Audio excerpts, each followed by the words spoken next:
Many of us are hitting the road this holiday season. How to improve your chances of staying safe?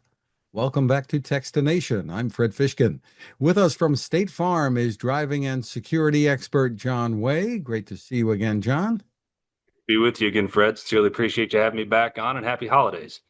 Happy holidays to you. And before we actually dive into the interview here, tell us about what's in the background there, this beautiful fire truck. I so appreciate you asking, Fred, and especially so because I made some of our folks get up extra early this morning to make sure we had our Good Neighbor Center up and running for this conversation. So, good place to start. I come to you live from our Good Neighbor Center here in Bloomington, Normal, Illinois this morning. It's essentially our State Farm Museum where we display some of the proud work, the work that we've been proud of over the course of our history here as a company. And behind me, most directly, you see a 1935 Mack pumper truck. That year is significant for us. That was the first year of the State Farm Fire and Casualty Company. This truck was produced in 1935 and serviced the Philadelphia, Pennsylvania area for a good number of years before we as State Farm purchased it in, I believe, 1987 and restored it to the condition that it's in right now. I mean, truly one of the most rare and antique and unique fire trucks in the world. And it sits right here in our corporate lobby, really as a reminder of our heritage here at State Farm and protecting our customers. Just terrific. 10 years to go before it's 100, huh? 10 years before it's 100-year-old. I'm glad you mentioned that. We'll have to start doing some planning. Well, John, let's talk about the holiday season and how driving is different from other times of the year. It really is. And Fred, you can probably attest, I feel like year over year, the task of driving is getting more challenging for us. There are a good many reasons for that. But like you and I talked last time, distraction is certainly a real challenge in that puzzle. That's more complicated in winter. In a good many of our geographies in central Illinois, where I'm located, is one of them. The roads are bad this time of year. There's snow on the roads, there's ice on the roads, and so it's just a more dangerous time to be driving, and the data bears that out. There are more fatalities per mile driven this time of year than any other, and I think part of what leads to that is twofold. One, it's stressful during the holidays. And I think most of us love this time of year. I personally love the stretch between Thanksgiving and Christmas. But make no mistake, there's a lot going on. And a lot of us are hosting family members and buying gifts at a time in which it's increasingly economically challenging to do that. And so there's just a lot on our minds. And most of us acknowledge that when we're stressed, we're a bit distracted, and we're distracted, we're worse drivers. And then thirdly, Fred, and perhaps this is the most challenging piece and the one that we'll talk more about, is we all think we're really good at multitasking. We try to multitask at work, we try to multitask at home, and unfortunately, we try to multitask when we're behind the wheel. And for the reasons that I just mentioned, we're driving on worse roads, we're driving with a lot on our minds. This is not the time to try to be focusing on things other than getting from point A to point B. So this is really a call to action for us to be doubly intentional this winter about how and where we're allowing distraction to get involved in our driving process.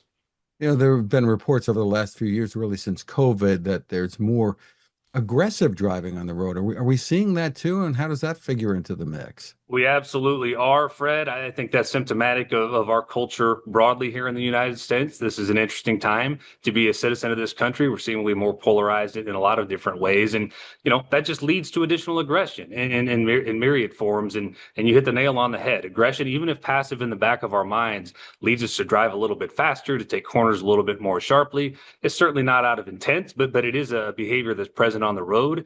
And I think underscores then the importance of us paying even more attention to what's going on around us and less attention to what's going on inside the car. So, what are some ways or steps we can take to help us focus, be less distracted, behave better? A couple simple things, Fred, and you and I talked a little bit about this last time too. I think, the newer vehicles are equipped with all kinds of wonderful technologies that are truly aimed at helping limit distraction. So think Bluetooth connectivity with your cell phone and the ability to enter a map destination in the navigation system. These are things that should enable us to not have to do that while we're in the car.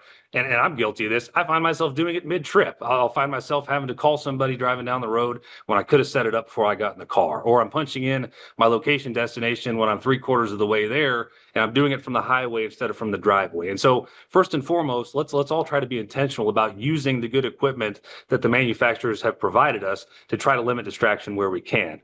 And then the harder part, Fred, where they haven't given us the technology yet, is trying to self-limit and monitor our own usage of these things, of the cell phones, and having them physically present in the driving experience.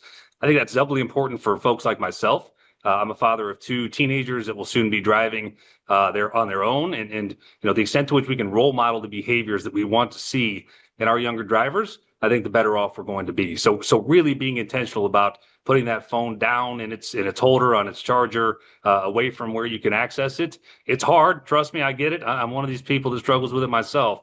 But let's try to be doubly vigilant about that this winter. This is an issue we've been talking about for quite a few years. So, how do we motivate more people to make changes? And I think most of us know what we should do, but how do we get motivated to do it? It's such a hard question, Fred, but it's the most important question, and it's the one that we're spending a lot of time thinking about at State Farm. And we mentioned off the top some of our heritage here in safety, and talking about the fire truck.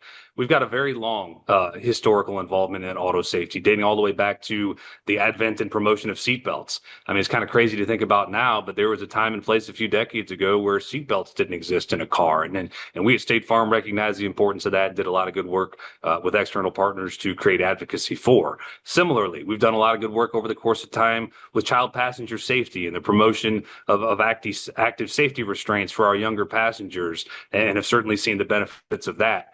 We view distracted driving as the new frontier of that type of challenge and that type of opportunity for us as society. We've got a good number of our friends in law enforcement and in public policy that are helping create hands-free laws, and promote on billboards, the need for us to be less distracted and to pay more attention. But that's only taking us so far. And so in our mind, Fred, it's talking more about limiting distraction as a bit of a wellness activity, a place for us to disconnect from the chaos that exists in our daily lives and really leverage that in-cabin time as an opportunity to reconnect with ourselves. So, what about singing in the car with the family on the way to grandma's house? I know you've got the family there too. So, yes or no Highly to that? encouraged. Highly encouraged, Fred. Right? I mean, like, admittedly, and in a vacuum, you could argue that that is a bit of a distraction, but I would argue it's far less of a distraction than many of the things that we self-entertain with in the here and now. And that mild distraction gives you a chance to reconnect with your family in ways that we probably aren't right now. And in fact, I'm so glad you went there. That was going to be one of the things that I was going to recommend to some of your viewers and listeners. I mean, for me, as we think about this as a wellness activity, two things in my current situation. Every morning when I get in my truck now, and I've gotten done ensuring that my wife is ready to go teach her students and that my kids are ready to go be students and the dogs have been let out, I slam that truck door shut and I just sit there and I soak in the silence for a good couple of moments, because it's the only place in my life right now I have true and utter and complete silence. And I love that. I love taking that moment of tranquility and then trying to carry that forward into my daily drive into work. I find that really helps me quite a bit. And to your point directly, Fred, I think all of us probably have local radio programming in our geography that's got holiday hits on 24/7. This is a wonderful time to talk to your kids about putting their own phones down while you follow suit and lean into some of that holiday programming to reconnect with our friends and families. Just terrific. So, for more info, where do we send everybody? StateFarm.com, Fred. I appreciate you asking. We've got a litany of information out there around distracted driving, both the problems and the solutions, and would highly encourage your viewers and listeners to go out there and take a peek. Well, John Way, thank you for spending time with us and have a wonderful holiday. Fred, thank you for having me. Happy holidays to you as well.